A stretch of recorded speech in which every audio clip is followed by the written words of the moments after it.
Doctor Telkes का जन्म Hungary के शहर बुडापेस्ट में 20वीं सदी की शुरुआत में हुआ था। गूगल ने उनके डूडल पर विवरण देते हुए उल्लेख किया है कि इस दिन वह पहली बार 1952 में the society of women engineers achievement award से सम्मानित हुई थी।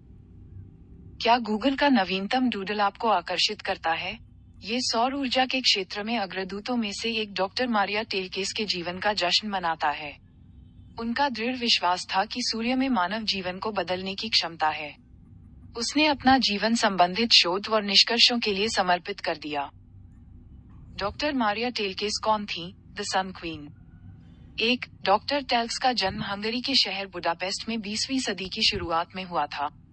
गूगल ने अपने डूडल पर विवरण देते हुए उल्लेख किया है कि इस दिन 11 दिसंबर वह 1952 में society of women engineers achievement award से सम्मानित होने वाली पहली महिला थी। इंजीनियरिंग का क्षेत्र। ये भी पढ़ें, नासा का कैप्सूल ओरियन रिकॉर्ड सेटिंग चंद्र यात्रा के बाद नीचे गिर गया। 2. अकादमिक मोर्चे पर डॉक्टर टेल्स ने बुडापेस्ट के इवोस लॉरेंट विश्वविद्यालय में भौतिक रसायन शास्त्र का अध्ययन किया और बीए के साथ स्नातक किया। 1920 में उन्होंने 1924 में अपनी पीएचडी पूरी की और बायोफिजिसिस्ट बनने के लिए अगले वर्ष संयुक्त राज्य अमेरिका चली गई।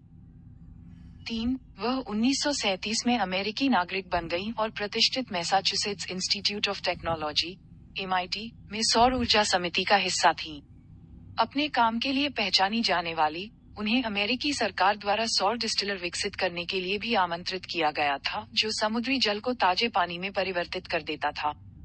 इस जबरदस्त आविष्कार का उपयोग तब प्रशांत युद्ध में सैनिकों द्वारा किया गया था। ये भी पढ़ें, 2020 में रक्त प्रवाह संक्रमण का कारण बनने वाले बैक्टीरिया अत्यधिक दवा प्रतिरोधी हो गए।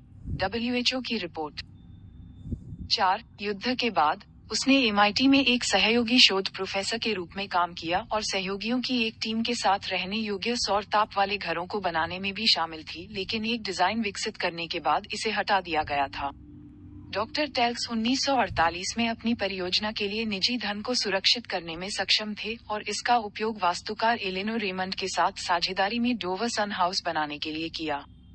परियोजना की सफलता को व्यापक रूप से स्वीकार किया गया और सौर ऊर्जा शब्द को लोकप्रिय बनाया गया। उनके पास 20 से अधिक पेटेंट हैं और उन्होंने कई ऊर्जा कंपनियों के लिए सलाहकार के रूप में काम किया है।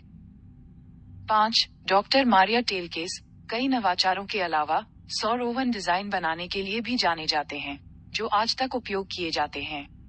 ये परियोजना प्रसिद्ध फोर्ड फाउंडेशन द्वारा शुरू की गई थी और यह याद दिलाती है कि उन्हें सन क्वीन के रूप में क्यों याद किया जाता है।